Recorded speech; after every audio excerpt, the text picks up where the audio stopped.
नमस्कार दोस्तों, स्वागत है आपका IAS-PCS study with devotion channel पर। यूपीएससी यूपीपीएससी मेंस की सीरीज में आज हम आपके लिए लेके आए हैं GS3 के एग्रीकल्चर सेक्शन का एक topic, issues related to minimum support prices. जैसा कि हम जानते हैं, एग्रीकल्चर हमारी कंट्री की लार्ज पॉपुलेशन के लिए, उनकी फूड सिक्योरिटी के लिए और हमारे इंडिया की ओवरऑल सोशियो इकोनॉमिक फैब्रिक में एक बहुत ही सिग्निफिकेंट रोल प्ले करता है। और जिस तरह से ये सेकेंडरी और टर्सरी सेक्टर को सपोर्ट करता है, और जिसके लिए बैक सपोर्ट में सबसे पहले हैं हमारे फार्मर्स, और प्राइसेस में अनवांटेड फ्लक्चुएशन से फार्मर्स को सेव करने के लिए मिनिमम सपोर्ट प्राइस एक बहुत ही इंपॉर्टेंट रोल प्ले करता है। MSP क्या है, इसके बेनिफिट्स क्या हैं, इसकी इंपॉर्टेंस क्या है और इसके रिगार्डिंग जो चैलेंजेस हैं, कंसर्न हैं, हम उन्हें बहुत ही कॉम्प्रिहेंसिव वे में कवर करेंगे। इससे पहले हम आज के अपने टॉपिक को एक्सप्लेन करें, हम आपके लिए लेके आए हैं एथिक्स का एक एग्जाम्पल, ग्रेटिट्यूड, जिसका मीन्स होता है the feeling of being thankful. हमारी लाइफ में जब भी कभी कुछ अच्छा होता है तो उन पॉजिटिव थिंग्स का एक्नॉलेजमेंट ही ग्रेटिट्यूड कहलाता है। ये एक तरह से इनहेरेंट गुडनेस है जो हमारे अंदर रहती है। एक फिलोसफर हैं डेविड ह्यूमे, वो कहते हैं जितने भी क्राइम्स हैं जिन्हें एक ह्यूमन कर सकता है, उनमें मोस्ट हरेबल है इनग्रेटिट्यूड। ये हमारी साइकोलॉजिकल वेलबींग से लिंक्ड है, जो हमारी हैप्पीनेस को, सेटिस्फैक्शन को बढ़ाता है और हमारे पेशेंस को, ह्यूमिलिटी को डेवलप करने में इनकरेज करता है। अगर हम सोसाइटी लेवल पे देखें, ये ग्लू की तरह है जो लोगों में जनरस की भावना को, काइंडनेस की भावना को और एक दूसरे की तरफ हेल्पफुल बनने के लिए इनकरेज करता है। ये हमारे ह्यूमन सिस्टम को, मेंटल हेल्थ को इम्प्रूव करता है और एक हेल्दी हैप्पीनेस लाइफ की तरफ प्रोग्रेसिव बनाता है।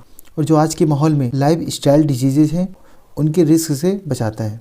हम ये कह सकते हैं कि ये जो ग्रेटिट्यूड है ना, ये सारी ग्रेट वर्च्यूज़ का फाउंडेशन है। लव, जब भी हम किसी दूसरे को ग्रेटिट्यूड शो करते हैं, then we spread love to others.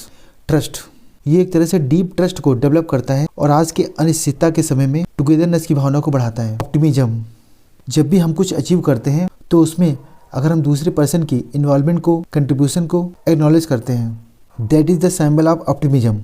Compassion, ये जो ग्रेटिट्यूड है ना, ये हमारी सोसाइटी में एक सोशल इंटरेक्शन को डेवलप करता है by showing science of forgiveness and being helpful. जैसा कि हमने देखा कि किस तरह से मदर टेरेसा जी ने ह्यूमन बींग्स की वेलफेयर के लिए अपनी वर्किंग के द्वारा ग्रेटिट्यूड और जॉय को शो किया।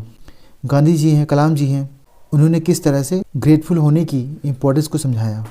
हम किस तरह से अपनी लाइफ में ग्रेटिट्यूड को डेवलप कर सकते हैं by saying thank you to others, किसी दूसरे के कार्य को एक्नॉलेज करके, किसी भी वर्क में एक पॉजिटिव माइंडसेट के साथ आगे बढ़ करके, हम जैसे भी हैं अपने आप को एक्सेप्ट करके।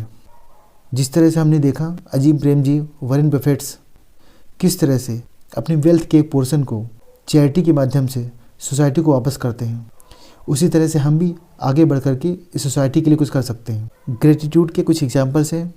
हम हर एक दिन किसी न किसी रूप में ग्रेटिट्यूड को शो कर सकते हैं। लाइक अपने गुड हेल्थ के लिए गॉड को थैंकफुल बोल सकते हैं, जो हमारे लिए खाना बनाता है, चाहे वो कुक हो, मदर हो, सिस्टर हो, उनके प्रति थैंकफुल होके, जो हमारे घर को साफ करते हैं, उनके वर्क को अप्रिशिएट करके। अगर हम किसी ऑफिस में वर्क करते हैं तो जिस तरह से हमारे जूनियर ने हमारे वर्कलोड को कम करने के लिए इनिशिएटिव दिखाया, तो उसके एफर्ट को हम एक्नॉलेज कर सकते हैं।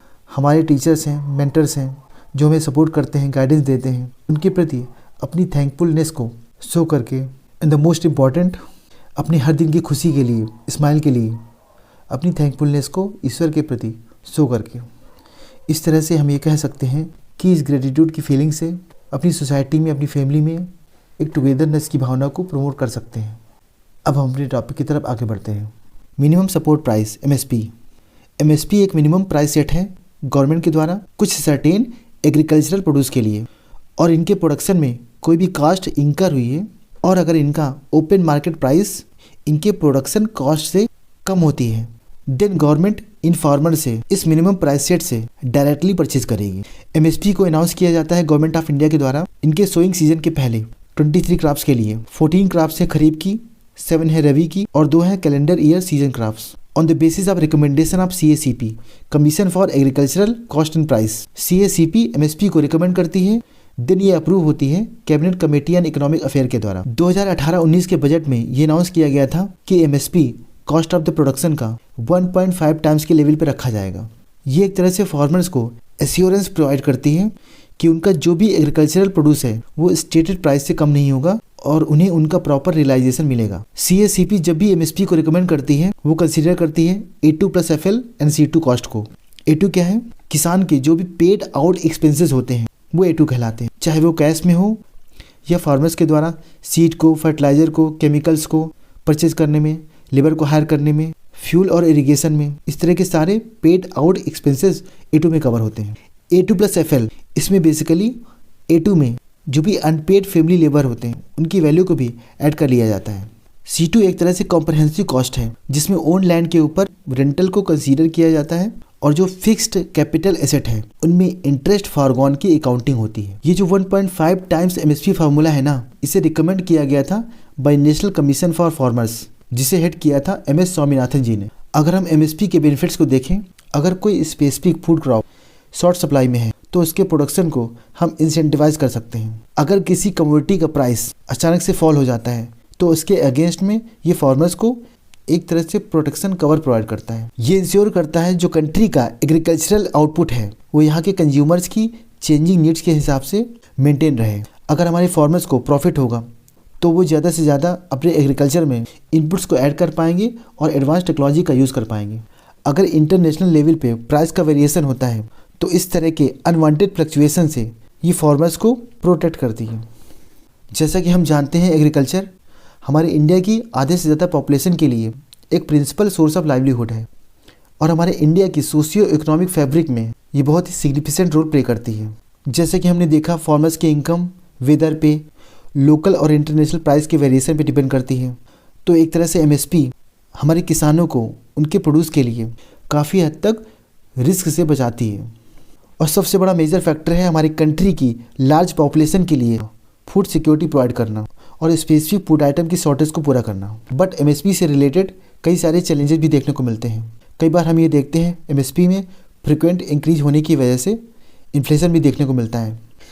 जैसा कि हमने देखा 2013 में पैडी और वीट में MSP प्राइस बढ़ने की वजह से एक हाई फूड इन्फ्लेशन देखने को मिला।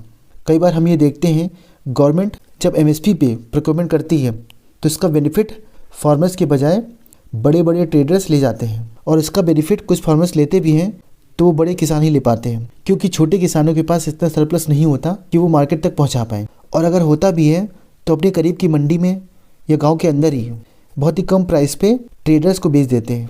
एक रिसेंट रिसर्च से ये पता चला है कि जितना प्राइस कंज्यूमर पे करते हैं उस प्राइस का करीब 25% ही फार्मर्स ले पाते हैं। और जिस तरह से एग्रीकल्चर में इनपुट कॉस्ट सेल प्राइस से बढ़ती जा रही है तो ऐसी स्थिति में हमारे छोटे किसान और ज़्यादा डेप्ट की तरफ बढ़ते जा रहे हैं।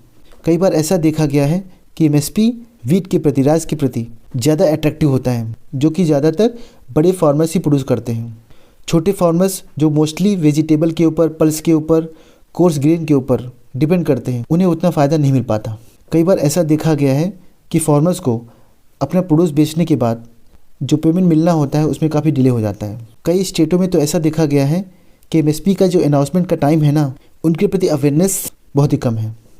हमारे कई किसानों के द्वारा MSP पे सेल ना करने का रीज़न एक ये भी है कि जो परचेज सेंटर है ना वो काफ़ी दूरी पे हैं और उसके लिए उन्हें हाई ट्रांसपोर्टेशन कॉस्ट बियर करनी पड़ती है। इन सारे चैलेंजेस को ओवरकम करने के लिए नीति आयोग के द्वारा कुछ रिकमेंडेशन बताई गई हैं। चाहे किसान छोटे हो या बड़े, MSP के अनाउंसमेंट की इन्फॉर्मेशन उन्हें टाइम पे मिल जानी चाहिए, जिससे उनकी बार्गेनिंग पावर बढ़ सके। और जो MSP है ना उसको सोइंग सीजन के और ज़्यादा एडवांस में अनाउंस कर देना चाहिए, सो दैट फार्मर्स अपनी क्रॉपिंग को प्लान कर पाएँ। और जो भी हमारे प्रोक्योरमेंट सेंटर हैं उसमें जो बेसिक फैसिलिटीज़ हैं जैसे कि drawing yards, weighing bridges, toilets, इनमें और ज़्यादा इम्प्रूवमेंट होना चाहिए। ज़्यादा से ज़्यादा गोडाउन सेटअप हो और उन्हें प्रॉपर तरीके से मेंटेन किया जाए, सो दैट बेहतर तरीके से स्टोरेज हो और वेस्टेज कम से कम हो। और जो MSP को फिक्स करने का जो क्राइटेरिया है वो हिस्टोरिकल कॉस्ट की बजाय और ज़्यादा मीनिंगफुल क्राइटेरिया के बेस पे होना चाहिए। इसे करंट ईयर के डेटा के बेस पे होना चाहिए। जो प्रोक्योरमेंट सेंटर हैं अननेसेसरी ट्रांसपोर्टेशन कॉस्ट को कम करने के लिए विलेज के अंदर ही होना चाहिए। कई सारे स्टेट्स में ऐसा देखा गया है MSP स्कीम का जो इम्पैक्ट है काफ़ी कम है। उन स्टेट्स में एक कंप्लीट ओवरहाल की ज़रूरत है। अगर हम इस क्षेत्र में वे फॉरवर्ड को देखें, MSP है, इसके प्रोविजंस हैं, इनमें प्रॉपर रिवीजन की ज़रूरत है और हमें क्रॉप डाइवर्सिफिकेशन की तरफ सोचना चाहिए। एक सिस्टमेटिक एडमिनिस्ट्रेटिव मैकेनिज्म हो जिसमें प्रॉपर पर्सनल हो, सिस्टम हो, इंफ्रास्ट्रक्चर हो और साइंटिफिक मैकेनिज्म हो। प्रोक्योरमेंट के लिए हर एक लोकेशन पे प्री और पोस्ट प्लानिंग होनी चाहिए, सो दैट इस क्षेत्र में जो भी स्टेक होल्डर्स हैं वो अपनी एक्टिविटी को प्लान कर पाएँ और सिस्टम में कोई डिले ना हो। हर एक फेज़ पे प्रॉपर मॉनिटरिंग होनी चाहिए, सो दैट जो प्रोसेस है ना वो और ज़्यादा एफिशिएंट बन पाए और इसके इम्प्लीमेंटेशन में जो भी पीपल इन्वॉल्व हैं उनकी प्रॉपर अकाउंटेबिलिटी हो। बहुत सारे एम्बिशियस प्रोजेक्ट हैं, eNAM, doubling farmers income by 2022, price stabilisation fund, इनको प्रॉपर तरीके से इन्हांस करने की ज़रूरत है। और सबसे इम्पॉर्टेंट और जो भी रिकमेंडेशन है स्वामीनाथन कमेटी के द्वारा, शांता कुमार कमेटी के द्वारा, उनको अच्छी तरीके से इम्प्लीमेंट करने की ज़रूरत है, क्योंकि हमें अगर हमारे इंडिया में फूड सिक्योरिटी को, न्यूट्रिशन सिक्योरिटी को कंफर्म करना है तो उसका बेस एग्रीकल्चर ही हो सकता है। इस वीडियो को PDF आप नीचे दिए गए टेलीग्राम चैनल से प्राप्त कर सकते हैं। अगर हमारा ये इनिशिएटिव आपको अच्छा लगे तो लाइक करें, सब्सक्राइब करें और ज़्यादा से ज़्यादा लोगों को इसे शेयर करें, सो दैट मैक्सिमम लोगों को इसका बेनिफिट मिल सके। तो मिलते हैं नेक्स्ट वीडियो में अपनी नोट्स के साथ में। जय हिंद, जय भारत। Thank you.